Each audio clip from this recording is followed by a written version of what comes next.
Bismillahirrahmanirrahim. Assalamualaikum warahmatullahi wabarakatuh.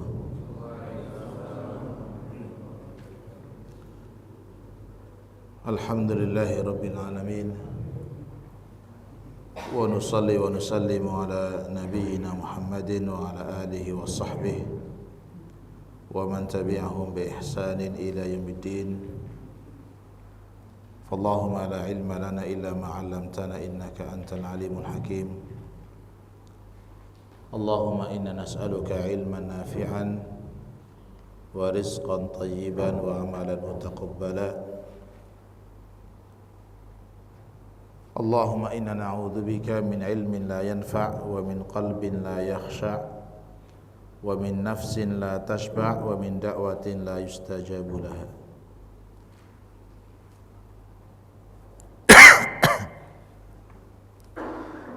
Ikhwas sekalian rahimakumullah, melanjutkan bacaan kita dari kitab Khudh Aqidataka minal kitabi was sunnah.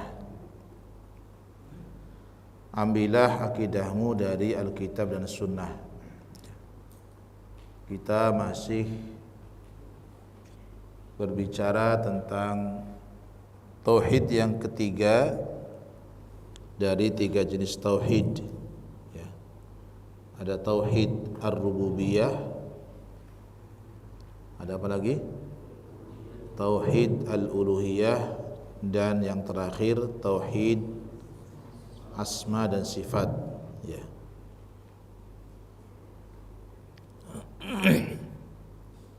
Dikatakan di sini, pertanyaan ke-9, ma huwa tauhidu sifatillahi wa asma'ihi. Ma huwa tauhidu sifatillahi wa asma'ihi.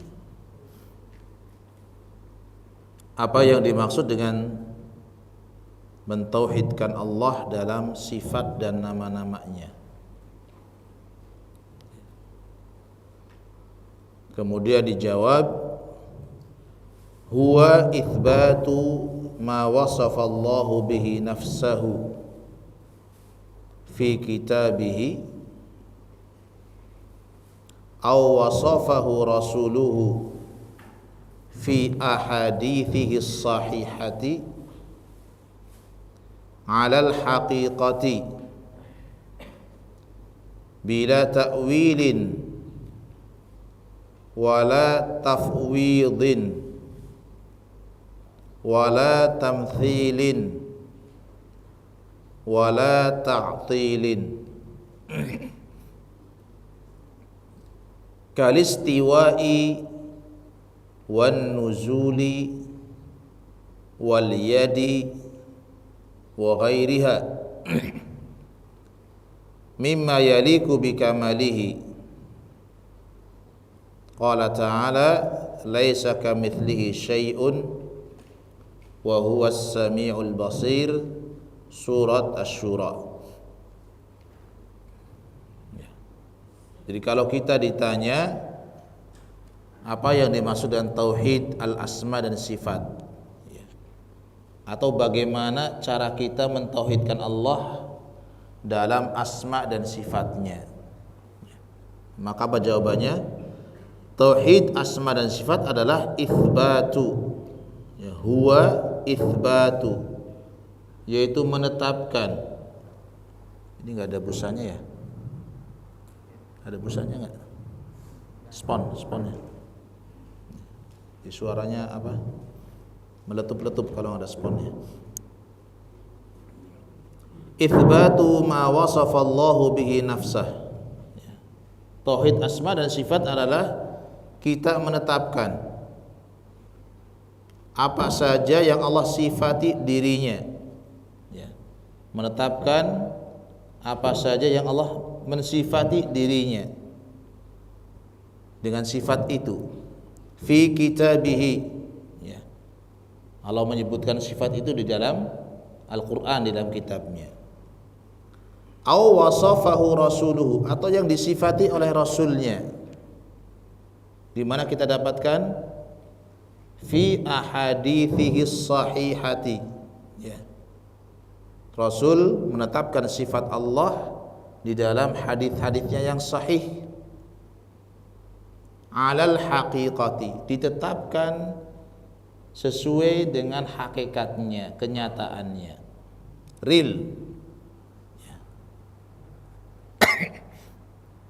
Ya, dari paragraf ini, maka disimpulkan bahwa menetapkan nama dan sifat Allah itu adalah dengan dalil. Ya. Jadi asma dan sifat Allah sifatnya tauqifi. Tauqifi itu berhenti terhadap dalil. Kalau ada dalil ditetapkan, nggak ada dalil jangan ditetapkan. Ya. Jadi nggak boleh seseorang menamai Allah dengan nama yang Allah tidak pernah menyebutkan dalam Al-Quran, Rasul pun tidak pernah menyebutkan di dalam hadis. Nggak boleh. Ya.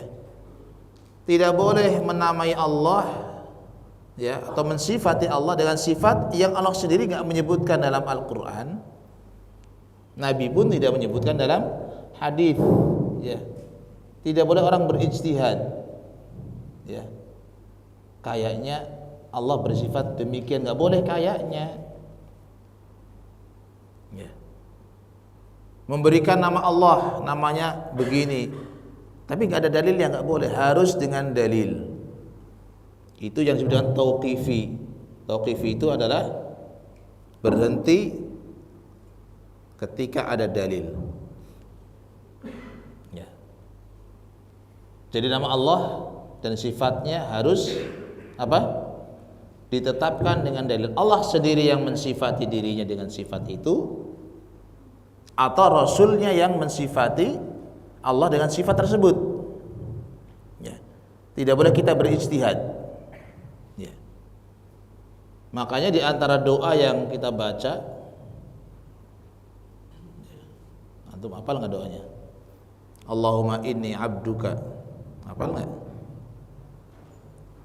Pernah dengar nggak? Allahumma inni abduka wabnu abdika wabnu amatika nasiyati biyadika. Ya Allah, aku ini adalah hamba-Mu, wabnu abdika, putra hamba-Mu, wabnu amatika, dan putra hamba perempuan-Mu, ya. Nasiyati biyadik, ya Allah, ubun-ubunku ada di tangan-Mu.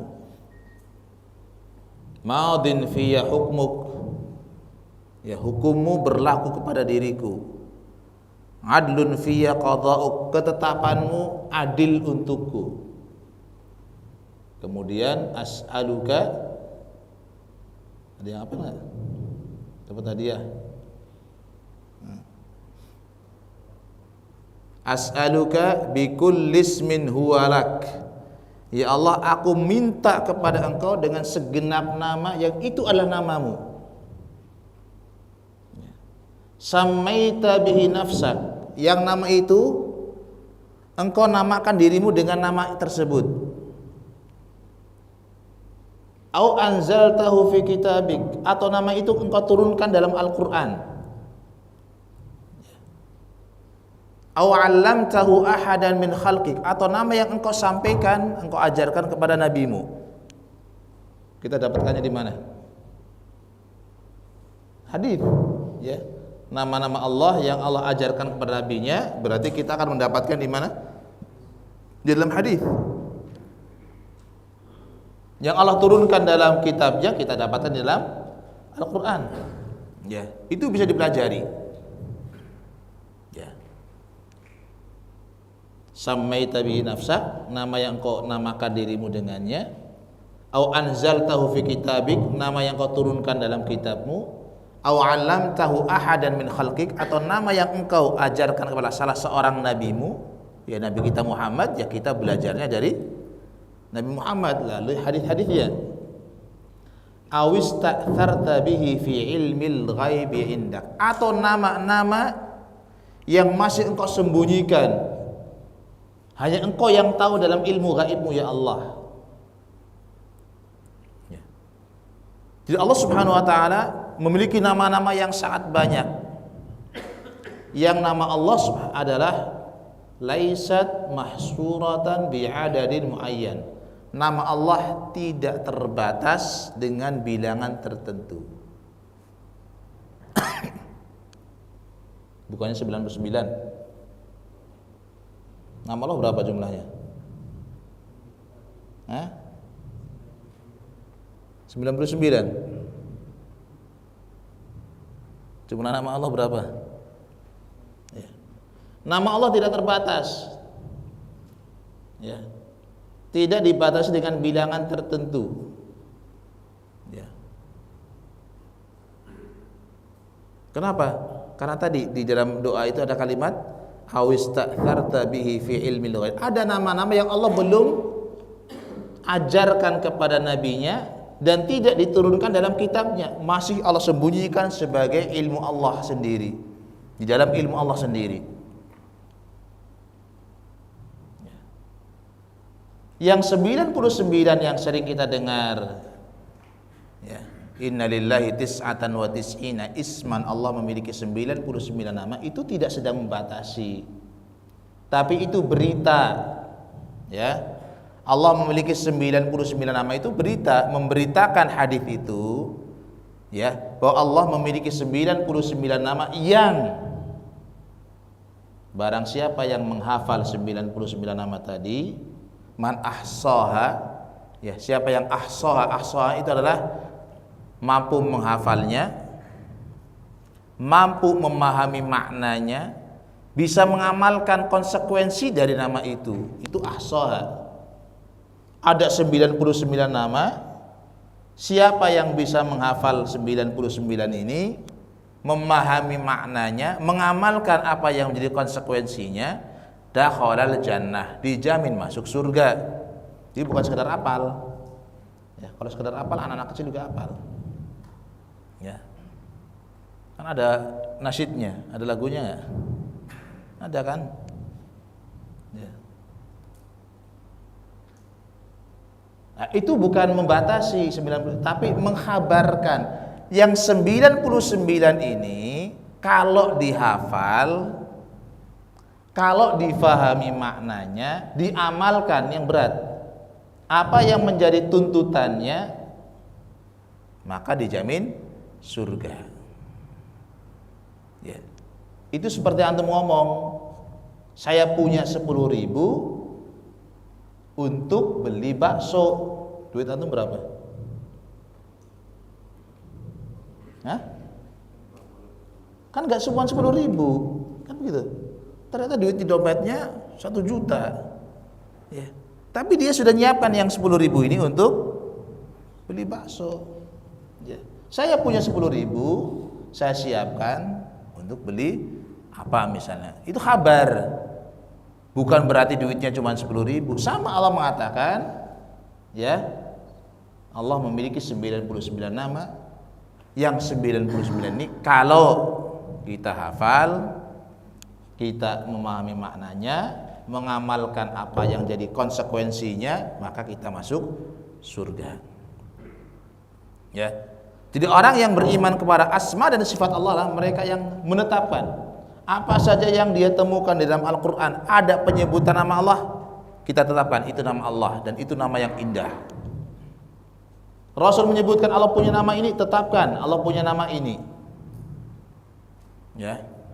Al-Hayyu, Al-Qayyum, Al-Bari, Al-Musawwiru, Al-Mutakabbiru, Al-Jabbaru, Al-Azizul Ghaffar.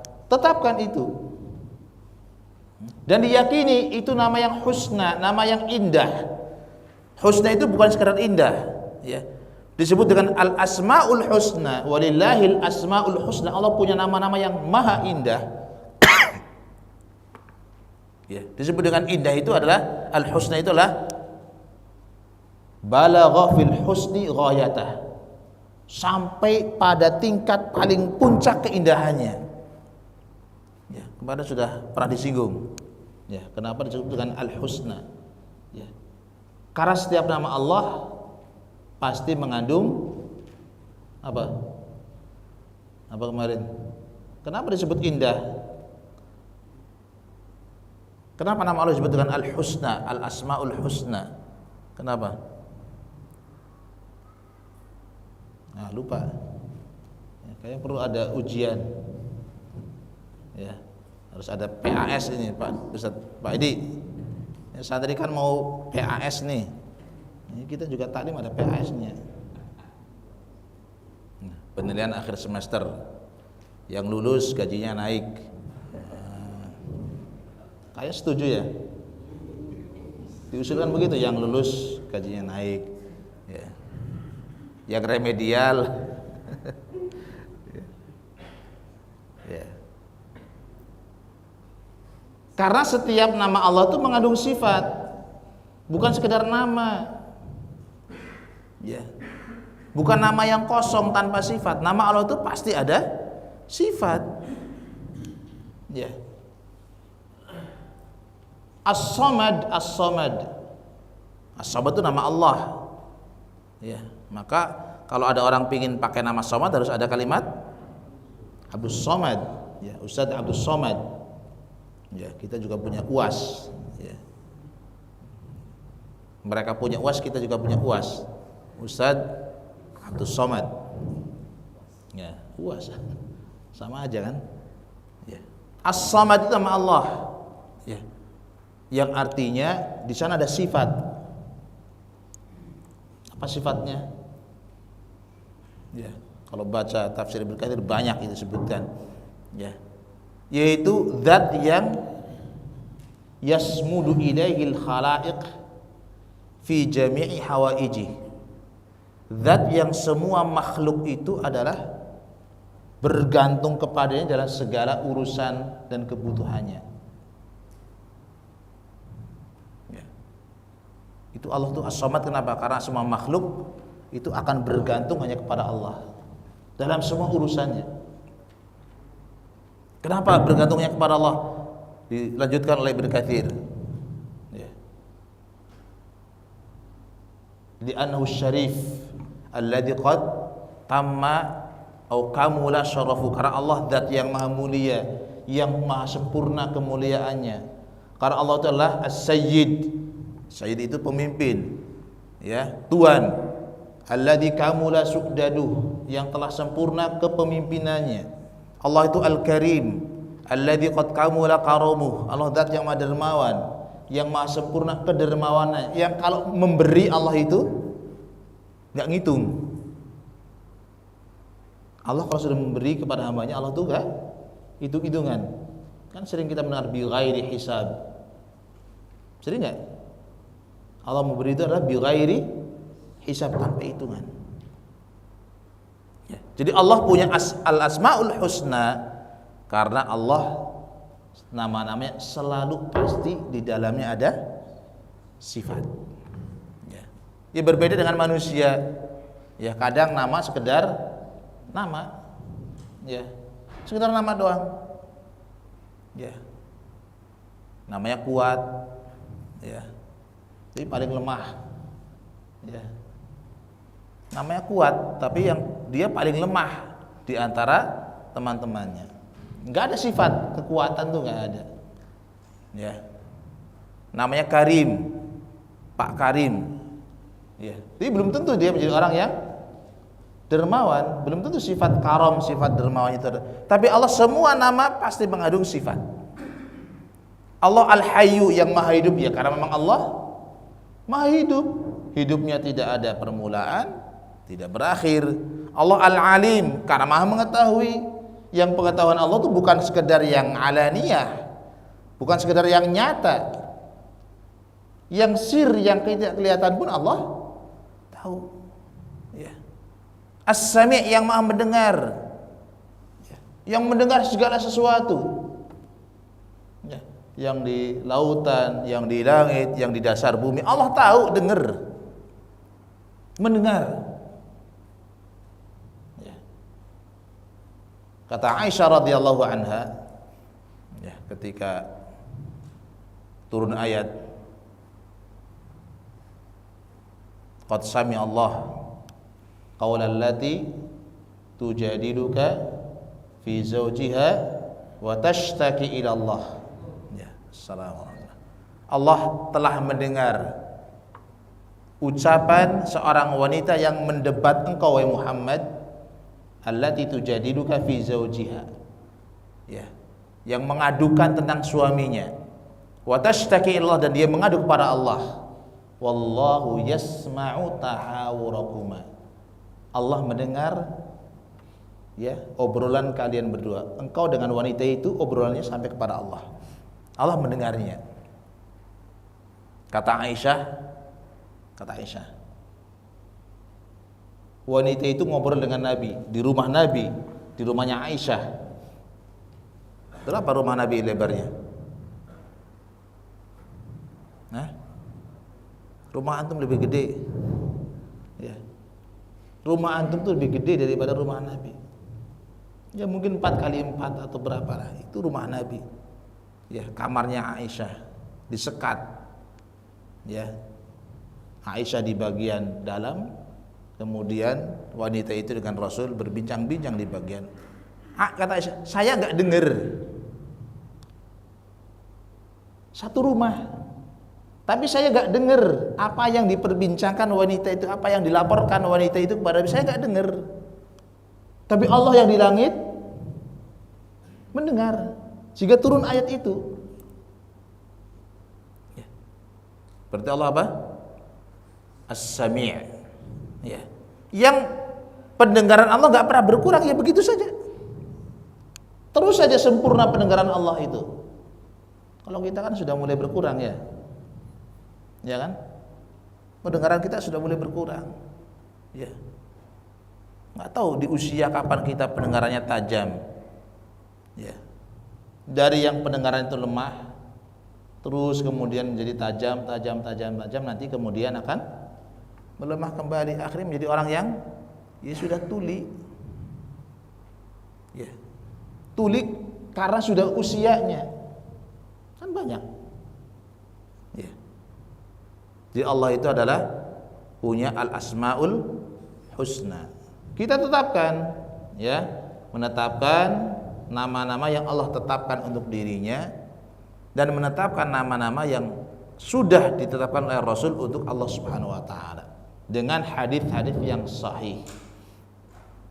Ya. Juga menetapkan sifat. Ya, apa yang menjadi sifat Allah kita tetapkan seluruhnya. Allah mengatakan Allah punya sifat ini. Ya. Mau sifatnya sifat fi'liyah. Ya, sifat fi'liyah itu sifat yang kaitannya dengan kehendak Allah. Namanya fi'liyah. Ya, kapan Allah menghendaki maka berlaku, kapan tidak. Ya. Ada sifat dzatiyah. Sifat dzatiyah itu sifat yang enggak akan mungkin terlepas dari Allah selamanya. Sifat itu melekat pada Allah. Itu sifat dzatiyah. Ilmu itu sifat dzatiyah. Kenapa sifat dzatiyah? Ya nggak mungkin ada saat di mana Allah kemudian tidak punya ilmu. Nggak ada. Selamanya Allah berilmu, itu sifat dzatiyah. Ya. Tidak ada satu waktu, satu detik pun kemudian ilmu itu tercabut dari Allah. Oh nggak mungkin. Karena itu sifat dzatiyah. Apalagi al-hayat, hidup, itu sifat dzatiyah. Ya nggak mungkin lepas dari zat Allah, selamanya akan ya nempel dengan zat Allah. Apalagi yang sifat dzatiyah, al-quwwah. Allah itu al-qawi, zat yang maha kuat. Sifatnya apa? Al-quwwah, punya kekuatan. Ya selamanya sifat itu nempel dengan Allah. Ya, tidak ada satu detik pun kemudian Allah menjadi apa? Jadi lemah, nggak bisa. Ya. Sifat fi'liyah itu sifat yang kaitannya dengan kehendak Allah. Al-khalqu, mencipta, itu kaitannya dengan kehendak. Setiap saat, setiap detik mencipta? Enggak. Ya, kapan Allah berkehendak? Kalau mencipta. Ya. Al-kalam, berbicara. Allah punya sifat al-kalam, berbicara. Ya. Ahadul kalam, ya. Apa ahadul kalam itu? Jadi sifat kalam itu sifat yang dia dzatiyah, tapi juga fi'liyah. Dzatiyah karena tidak mungkin kita mensifatnya dengan sifat bisu. Allah pasti mutakallim. Tapi firman-firmannya itu kan tidak setiap saat. Itu yang disebut dengan sifat fi'liyah. Kapan Allah berkehendak? Allah berfirman. Ya, menyampaikan kepada malaikatnya, kepada para makhluknya yang lain. Semua sifat Allah kita tetapkan, ya, yang kita temukan dalam Al-Quran. Karena Allah sendiri yang mengkhabarkan Allah punya sifat ini, kenapa kita tolak? Rasul yang paling tahu tentang Allah mengkhabarkan, kenapa kita tolak? Ya ditetapkan alal haqiqati, ditetapkan sesuai dengan hakikatnya. Artinya real Allah itu kalau punya sifat kalam, ya memang Allah berbicara, Allah berfirman, ya. Allah punya sifat yad, disifati dengan tangan, punya tangan. Ya tangan sesuai dengan hakikat tangan, sesuai dengan kebesaran Allah. Ya. Allah punya apa lagi? Al-ilm, ilmunya sesuai dengan kebesaran Allah, nyata. Ya. Allah punya sifat wajah, sifatnya Allah itu punya wajah. Wa yabqa wajhu rabbika dzil jalali wal ikram. Sifati saja Allah punya wajah, imani Allah punya sifat wajah. Ya, Allah punya wajah, sudah imani. Wajah yang sesuai dengan kebesaran dan keagungan Allah. Tidak perlu kemudian antum tafsirkan kepada tafsir yang lain. Tidak perlu ditakwilkan dengan makna yang lain. Ya. Gak usah. Imani saja. Ya. Kenapa? Karena di dunia ini banyak yang sifat itu secara nama sama. Secara nama, sifat itu sama namanya. Tangan. Sama namanya tangan. Tapi di antara makhluk itu sudah sesuai dengan ya masing-masing lah. Sesuai dengan keadaan dia sebagai makhluk itu. Ya. Manusia punya tangan, disebut juga tangan. Ya kan? Yang kita miliki disebutnya apa? Tangan. Monyet punya tangan, disebutnya apa? Ya tangan. Tapi sesuai dengan dia sebagai manusia, ya tangannya begitu. Dia sebagai monyet, ya tangannya begitu sudah. Di antara makhluk, nama yang sama tidak harus kemudian berkonsekuensi sama dalam hakikat. Nggak harus. Ya. Dan nggak mau juga disama-samakan tangan kita dengan tangan monyet, nggak mau kan? Nggak mau. Ya, monyetnya mau saja. Kalau monyet mau saja disamakan tangannya dengan kita, kitanya nggak mau. Ya. Apalagi ini antara al-makhluk dengan al-khaliq, ya jangan disamakan lah. Makanya di dalam menetapkan sifat-sifat Allah kita dilarang at-tamtsil. Dilarang melakukan penyerupaan sifat Allah dengan sifat makhluknya meskipun secara nama sama. Enggak boleh. Tetapkan saja Allah punya wajah, ya wajah Allah sesuai dengan kebesaran Allah sebagai al-khaliq. Allah punya tangan sesuai dengan kebesaran Allah sebagai al-khaliq. Allah punya ar-rijl, ya, punya sak, punya betis. Gak usah digambarkan. Allah punya betis, imani. Allah punya sak, betis. Allah punya qadam. Ya, apa qadam itu? Telapak kaki. Imani saja.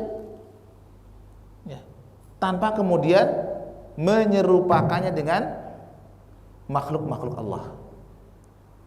Yang kedua, tidak boleh melakukan tahrif. Apa tahrif? Memalingkan makna yang hakiki kepada makna yang lain. Wa yabqa wajhu rabbika. Oh, itu bukan wajah itu. Tapi wajah itu artinya keridhaan. Kan biasa ridho itu dalam beberapa konteks diartikan apa? Wajah itu diartikan dengan apa? Ridha kan? Ya. Dalam beberapa konteks boleh, ya. Tapi ketika Allah menghabarkan Allah punya wajah, imani saja Allah punya wajah, tidak perlu kita kemudian menafsirkannya kepada makna ridha. Ya. Tangan, ya tangan, jangan kemudian ditafsirkan dengan makna yang lain. Apa makna yang lain? Apa misalnya tangan itu? Ya. Kekuatan misalnya, nggak usah. Ya. Sebagaimana kita tidak pernah dan tidak mau, tidak berani menyelewengkan sifat Allah yang lain, menyerupakan sifat Allah yang lain dengan sifat makhluknya. Kan gak ada yang berani mengatakan ilmu Allah sama dengan ilmu makhluk. Ada gak? Ada yang berani gak? Orang mengatakan ilmu Allah sama dengan ilmu makhluk, kekuatan Allah sama dengan kekuatan makhluk. Ada yang berani? Zat Allah sama dengan zat makhluk. Gak ada yang berani. Pendengaran Allah seperti pendengaran, gak ada yang berani. Ya, mereka akan mengatakan Allah punya pendengaran yang sesuai dengan kemahasempurnaan Allah. Allah punya ilmu sesuai dengan kemahasempurnaan Allah. Allah punya kekuatan, Allah punya hidup yang hidupnya sesuai dengan kemahabesaran Allah. Maka demikian pula sifat-sifat yang lain, tetapkan sesuai dengan kemahabesaran Allah Subhanahu wa taala.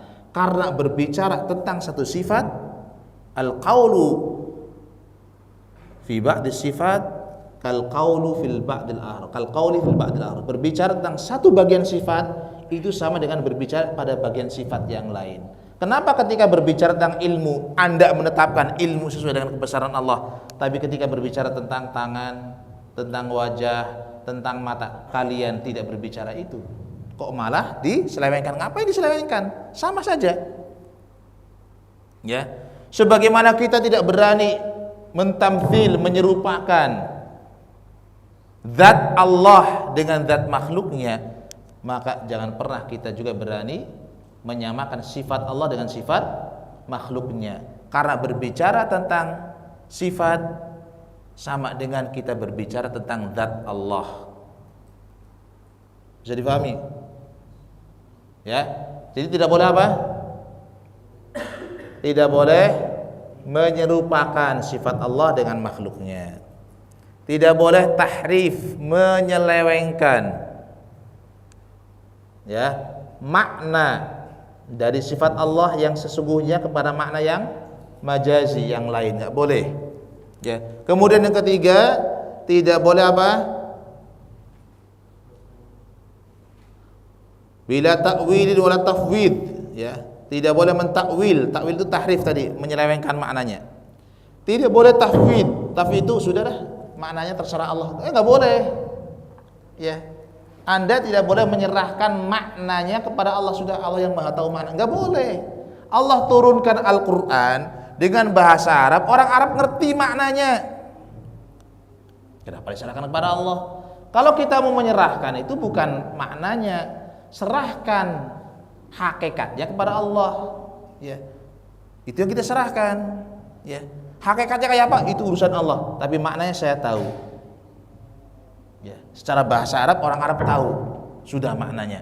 Ya, bila tafwid, wala tamthil, ya, tidak boleh juga melakukan penyerupaan tadi sudah, wala ta'til, apalagi sampai menolak. Ta'til itu menolak.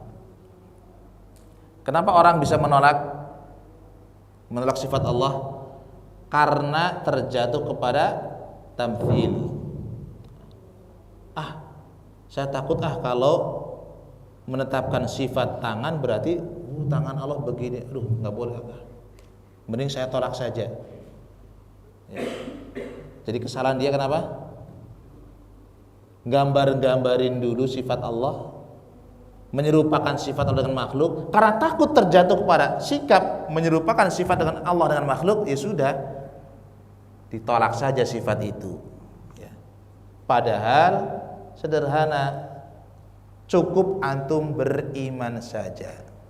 Iman saja. Begitu Allah mengkabarkan, ya saya terima. Nggak perlu bertanya, gimana sih? Nggak usah tanya. Ya, karena Allah tidak pernah memberitahu kita tentang detil sifatnya, nggak pernah. Ya, seseorang itu bisa menggambarkan sifat sesuatu. Antum bisa menggambarkan sifat sesuatu kapan? Antum bisa cerita tentang sifat sesuatu itu kapan? Oh, bentuknya begini, rasanya begini, warnanya seperti ini. Kapan? Hah? Melihat langsung. Al-musyahadah. Kalau antum melihat, maka antum bisa bercerita menggambarkan sifatnya. Kan begitu? Ada yang pernah lihat Allah? Ada yang melihat zat Allah? Allah itu zat yang gaib, nggak ada orang melihat. Ya jangan cerita tentang begini sifatnya. Oh, tangan itu berarti begini maknanya. Gak usah. Orang anda nggak pernah lihat. Ya. Pertama melihat langsung. Yang kedua apa? Gimana antum bisa cerita tentang zat sesuatu, tentang sifat sesuatu, hakikat sesuatu? Tadi ngelihat. Ya, dengan melihat antum bisa cerita. Tanpa melihat antum bisa cerita nggak? Nggak bisa. Bisa. Yang kedua, musyahadatul mithli. Kalau antum pernah lihat yang serupa dengan itu.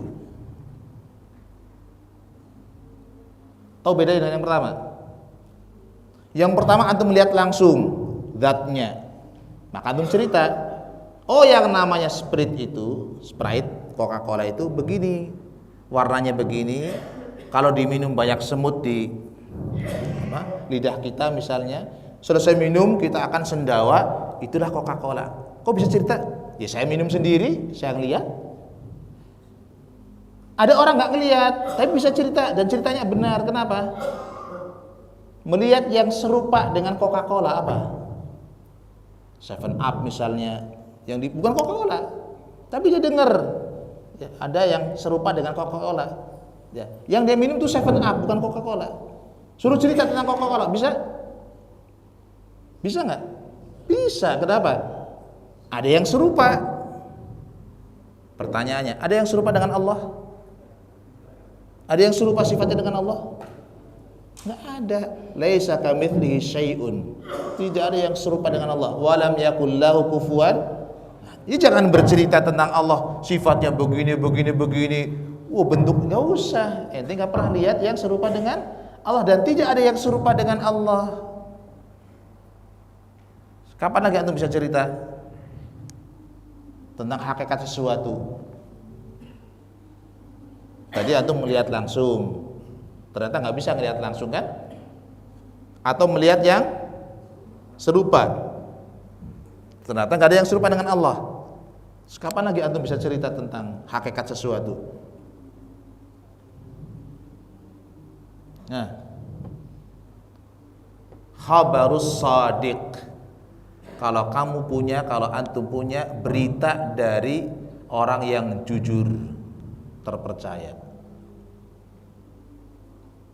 Santri ini gak pernah lihat gajah, belum pernah pergi ke kebun binatang, belum pernah lihat yang serupa dengan gajah juga. Ya. Tapi bu gurunya cerita di kelas. Bu gurunya jujur nggak? Bu gurunya orang yang jujur. Khabarus shadiq cerita, gajah itu binatang yang gede, besar, kakinya 4, telinganya gede, hidungnya panjang, punya ini. Pulanglah dia ke rumah, cerita ke ibunya, yang namanya gajah itu begini loh. Kamu udah pernah lihat nak? Belum. Terus kok cerita? Bu guru saya yang cerita. Bener gak? Bener gak? Diterima? Sekarang pertanyaan, siapa yang bisa bercerita tentang Allah? Siapa makhluk yang paling jujur yang bisa bercerita tentang Allah? Sifatnya begini, bentuknya begini, ya. Ada? Yang bisa bercerita Nabi kita Muhammad sallallahu alaihi wasallam. Dan pernahkah Nabi bercerita detil? Kan nggak ada beritanya. Ya sudah, berarti kita cukup apa? Beriman. Karena Nabi yang paling jujur, yang dapat wahyu, saya tidak pernah menceritakan, oh tangan Allah tuh begini, nggak pernah. Sudah, kewajiban kita lah amanna bihi kullun min indi rabbina. Beriman, semuanya datang dari Allah Subhanahu wa taala. Kalau itu yang kita lakukan, maka kita menjadi orang yang paling selamat di dalam beriman terhadap asma dan sifat Allah. Ya. Tapi kalau kita banyak berretorika, ya, banyak masuk pada ilmu yang itu bukan bagian kita, ya, ilmu tentang hakikat sifat itu bukan bagian, itu sudah serahkan kepada Allah. Hakikat sifat serahkan kepada Allah. Kewajiban kita lah cukup beriman ketika Allah mengkhabarkan Allah punya sifat ini, kita imani.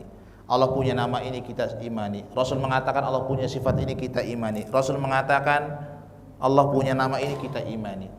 Yang selebihnya ya bukan wilayah kita. Wassallallahu wasallam wa baraka ala Muhammad walhamdulillahirabbil alamin. Subhanakallahumma bihamdik asyhadu an la ilaha illa anta astaghfiruka wa atubu ilaik. Assalamualaikum warahmatullahi wabarakatuh. Al-Bina TV, membina iman, ilmu dan akhlak.